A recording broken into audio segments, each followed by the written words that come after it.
getting away for technology's sake, getting away from keeping up with the Joneses. Whoever else has this technology, we need it too. Where we really start at what's the business problem? What is the purpose of the technology? And not only what's the purpose of technology, but can you continually determine, is it meeting its KPIs? Welcome to the Marketing Rapport, a podcast created for and by marketing professionals who seek to better understand their consumers and design unique, personalized experiences that stand out in today's market. In each episode, hosts from Verisk Marketing Solutions connect you to industry thought leaders, practitioners, and experts focused on improving B2C experiences through powerful data-driven insights. It's about how we connect with our consumers and where we can partner together to do it better. This is the Marketing Rapport.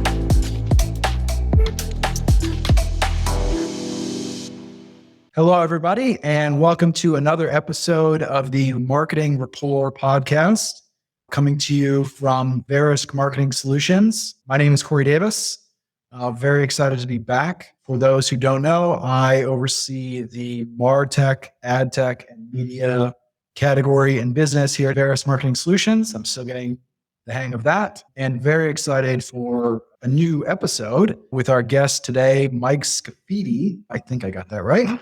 Mike is the EVP and Head of Technology at Digitas. Mike, thanks for joining us. Thanks for having me, Cory. All right, so I'm going to run through the basic background a little bit here. Mike joined Digitas in May of 21 after 9+ years or so on the client side, as they say in agency land, over at Pepsi, overseeing MarTech, AdTech, and consumer data, among other things.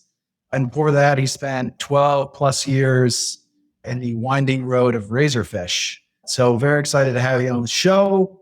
Thanks for joining. I guess to get us started, give the audience a little bit more depth on that overview and on your background.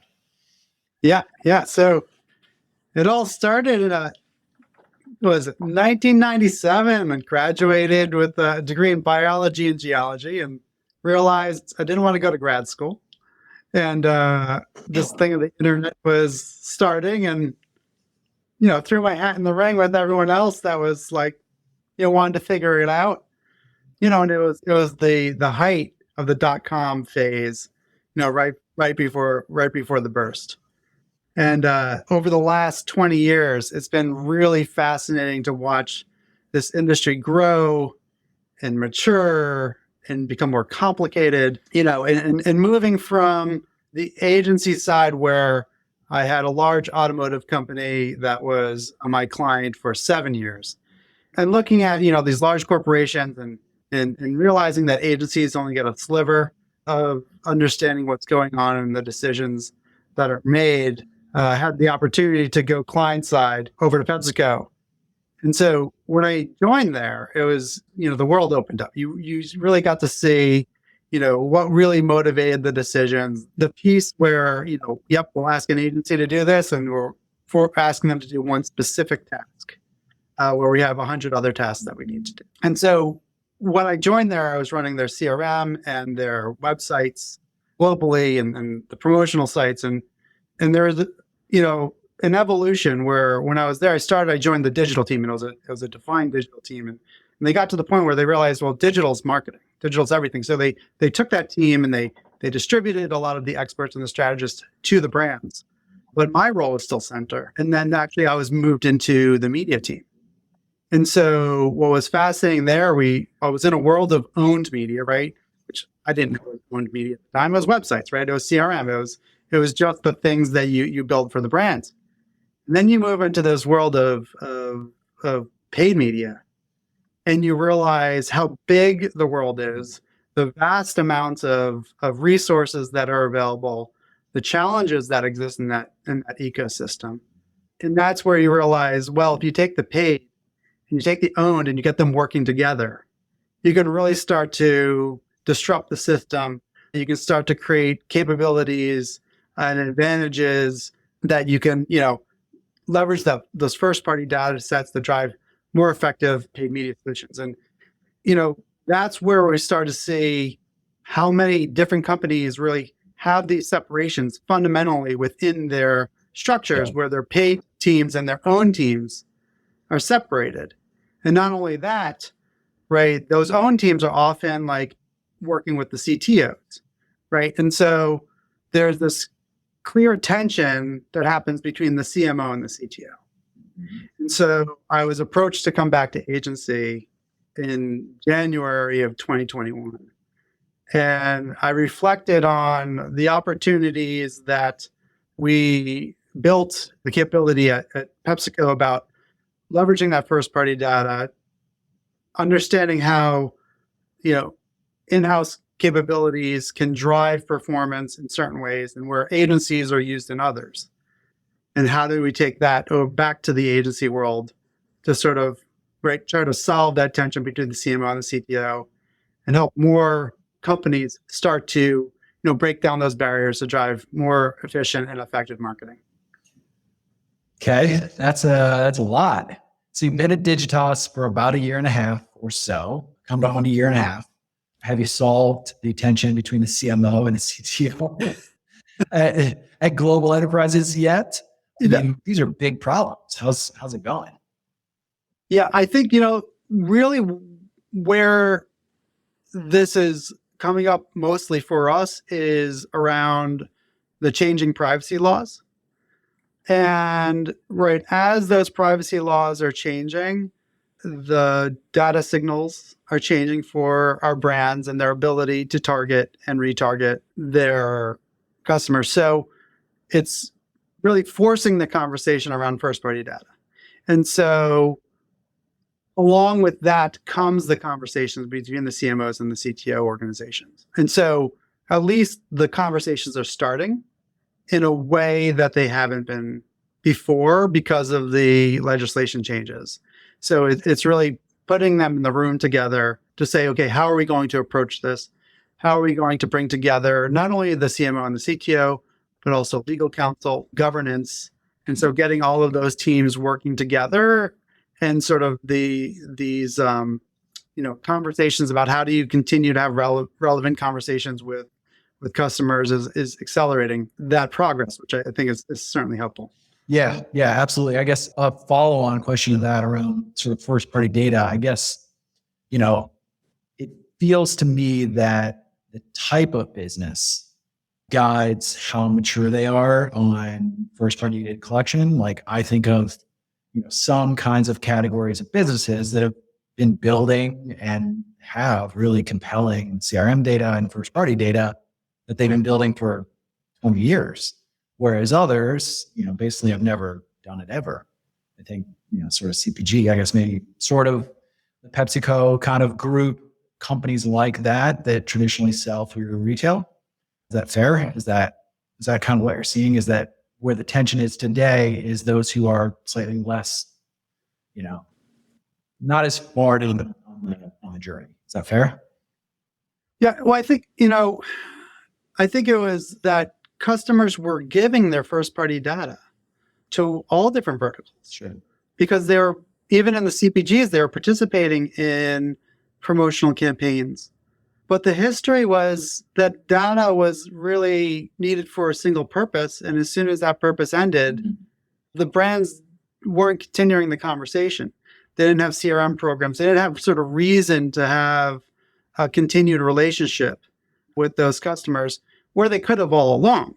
And so what's happening now is that a lot of the companies that would have a little more shallow relationships with their customers, or at least they're trying to sustain those relationships, versus ones where it's more natural, like a bank, right? You're going to have you're going to have a relationship with a bank because it's a long-term relationship. So I think that's the shift, is recognizing the value of that relationship and putting more focus towards extending a long-term relationship, no matter what the vertical. But you're absolutely right. Like the reason to have a relationship and the reason for a consumer to maintain that relationship is that continued exchange of value.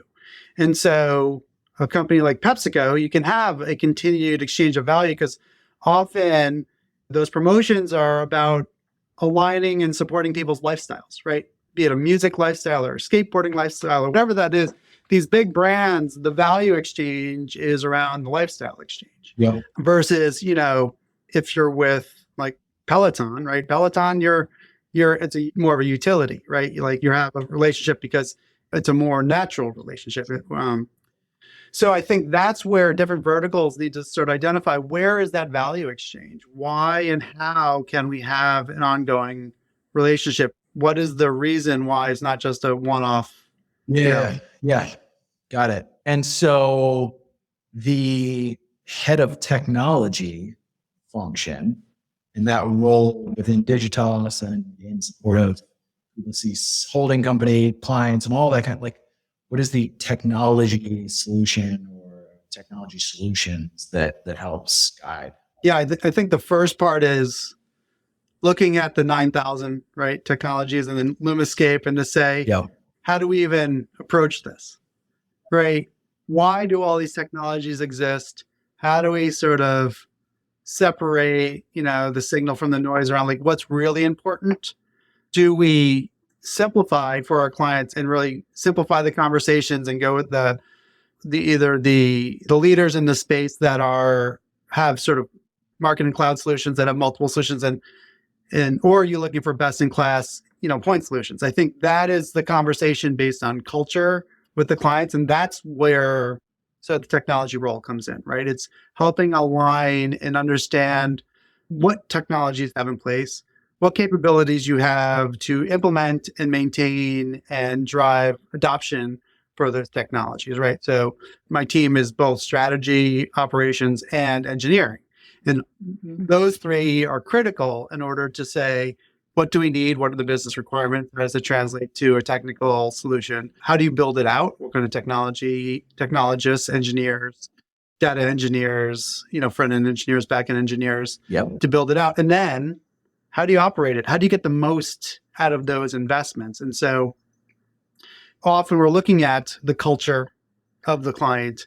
Are they already working with a cloud solution, a marketing cloud solution? And is there less friction to continue with that cloud solution? Or is there a reason why we'd want to go for the point solution and try to integrate that into, broader ecosystem? Yep. You referenced the 9,000 on the MarTech AdTech landscape thing. Scott Brinker, who created the thing, was one of our very first guests on this show, or the last version of the show. Just a personal question: how do you keep up with 9,000 companies and what they're doing? You're individually recommending those to your clients, trying to understand the cultures of those clients, best in class versus solution, or cloud solution versus best in class, all that kind of stuff. But there's just 9,000 of them. So how do you individually keep up with all that? I mean, first of all, we have to thank Scott, right, for having 6 categories, and I think it's 46 subcategories. That alone helps us first to say, what is the role of the technology and what's the job to be done? That's always the starting point. Getting away for technology's sake, getting away from keeping up with the Joneses, whoever else has this technology, we need it too, right? Where we really start at what's the business problem? What is the purpose of the technology? And not only what's the purpose of technology, but can you continually determine, is it meeting its KPIs? And do you get rid of it? Because really with 9,000 out there, our goal is to simplify for the clients. Complexity is cost, right? So how do we sort of try to reduce complexity to make sure we're purpose built for specific, business needs? So yeah, I think the 9,000, when I look at the 9,000, I look at also through the lens of paid and owned media. If you look at about 20% of it is in the paid media space and 80% of it is in the owned media space. Now, the 20% of it is going after a $2.2 trillion industry. And the 80% is going after a $500 billion industry. So the complexity is actually on the part of the industry that has the lower revenue opportunity. So that simplifies things as well. That's a lot. Okay. And so making all these recommendations, trying to make all these best recommendations you can for all these clients in support of all this technology work inside these clients on behalf of Digitas, on behalf of Ulysses. dealing with 9,000 logos on the thing from Scott, first party data, third party data. Where does identity sit in all of that for recommendations to clients? I mean, how do you help them with this very large issue that I think, obviously we're biased, but I think we think, it's pretty core to everything marketing and advertising. So how do you make recommendations based on that? Yeah, and I think we want to reflect on the last 20 years have been a bit of a dream for marketers, whereas we look before the digital age of marketing and, we're looking at magazine distribution, TV viewership, right? So we've been in this world where addressability and measurement have been prolific. And so we've started to get used to it. A lot of that will be able to be maintained, but I think we're also going to have to sort of appreciate what was done before, and for good reason, right? And so if we look at, ID graphs as much as we can, yeah, we want to have addressability. I think as long as there's value exchange back to the customer, then the customers will sort of celebrate that and it'll be maintained.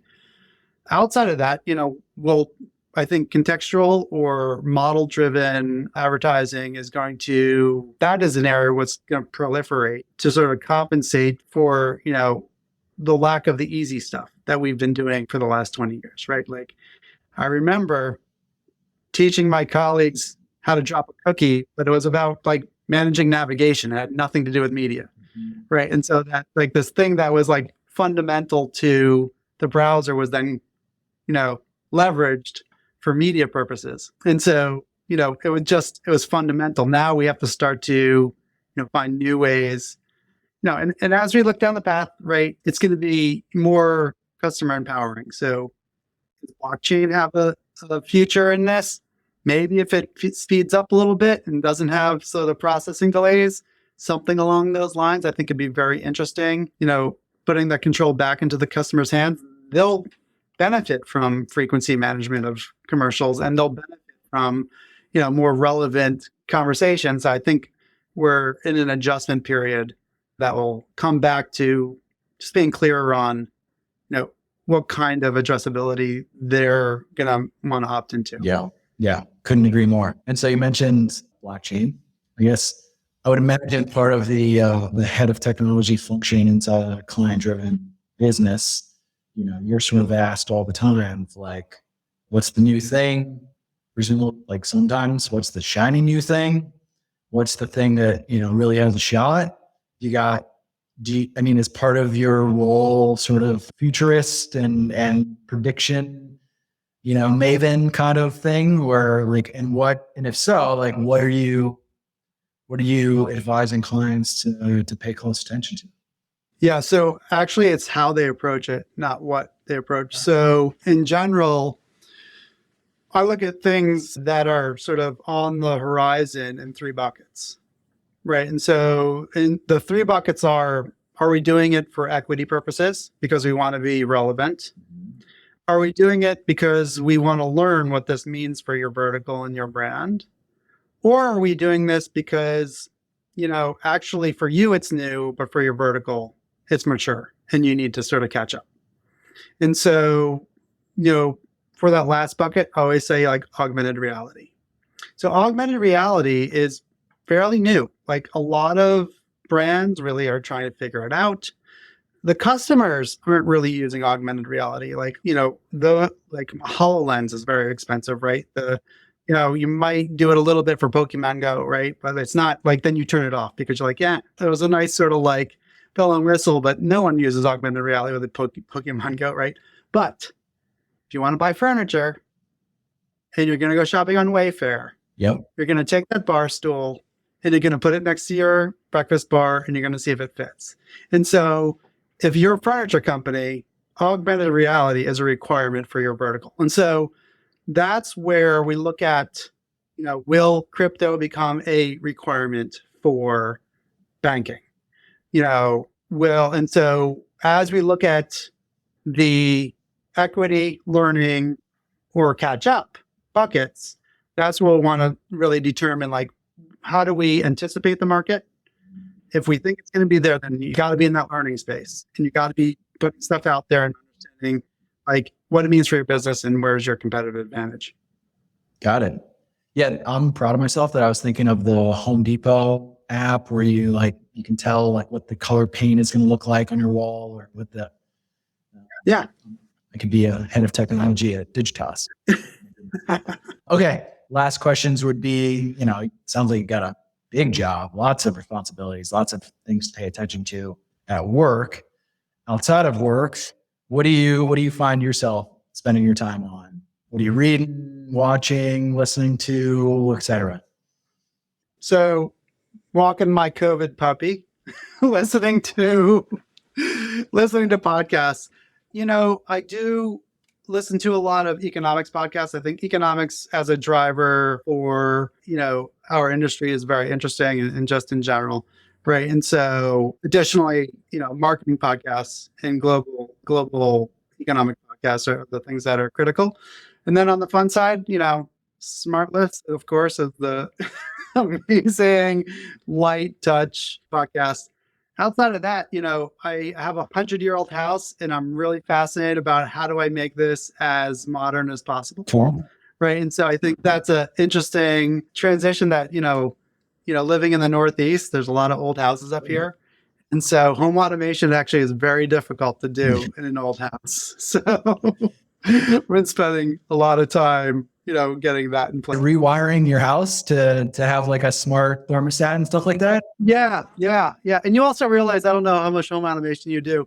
Home automation is not made for families. It's made for like an individual in an apartment. Like it's hard to do well. And so like interesting conversations with my wife about like, how do I make it like invisible? So like, she doesn't have to deal with it. And since half of my house is wired, like, my first floor, the lights turn themselves on and off, but my kids' rooms don't. So they leave their lights on all the time because they're so used to the rest of the house. They don't have to worry about it. And so now I'm the dad that says, turn your lights off in your room. Love it. Okay. Lastly, where can the audience go, learn more about Digitas, connect with you, all that kind of stuff?